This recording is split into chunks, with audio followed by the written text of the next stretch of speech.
What is Nunsploitation film? Now, when I first heard this, I was just mind-boggled by the title alone. If you're not already, go ahead and hit the subscribe button to never miss a video. We have daily content, including film reviews and more. So go ahead and hit the subscribe button to never miss a video. What is Nunsploitation films? Now, when I first came across this title of subgenres, I was completely thrown for a loop. Because as a cinephile, I thought I knew not everything there was to know, but I thought it was a well-rounded cinephile. Like I knew a decent amount, a little bit of everything, but I've never in my life heard of this exploitation subgenre. And once I kind of dived into it a little bit, and I didn't even dive into it yet, I just kind of dipped my toes into it. It just completely shocked the shit out of me. So in the early 1970s, over in Europe, mostly in Italy and Spain, there was a surge of these type of exploitation films, which are now called non-exploitation films, which kind of explore the idea of nuns being your protagonist, and it kind of focuses on these narratives of sexual repression, preservation, lesbianism, and religious guilt through lewd depictions of self-lust. So pretty much, these are pretty much Ross Meyer. I just hearing what the description of the subgenre is, I just instantly think of Russ Meyer with all of his actresses dressed up as nuns. And that does sound pretty interesting, but way out there. So a couple examples of what non-exploitation is.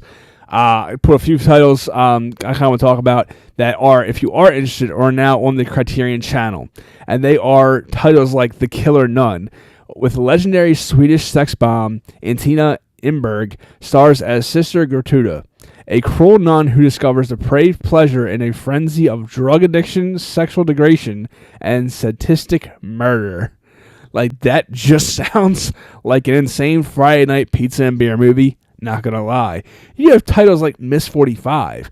After being attacked and raped twice in one day, a timid mute seamstress goes insane, takes to the streets of New York City after dark, and randomly shoots men with a .45 caliber pistol.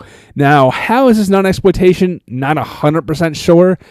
I haven't seen the film yet, but just kind of looking at some stills and things of that nature, it looks like she dresses up as a nun, so that's why I guess it kind of falls under non-exploitation. Not 100% sure, but definitely something to check out. Next one up is Behind Covenant Walls. On the surface, the women at the Covenant are your average nuns. However, what they get up to in their spare time is far from what you would expect from nuns. After their Mother Superior pushes them beyond their breaking point, they discover their lewd sexual desires that are forbidden. And last up on the list, we have Dark Habits, which is a nightclub singer on the run, hides out in a convent, and it turns out that the Mother Superior ends up getting the hots for her. And you can only imagine where it goes from there. The picture of the cover alone just speaks wonders you can expect from this film. So these are just a few titles that are now airing on the Criterion Collection under their non-exploitation page. There also are a few other titles, including The Devils, To the Devil a Daughter, and Haxon. So these are all available now to stream on Criterion channel.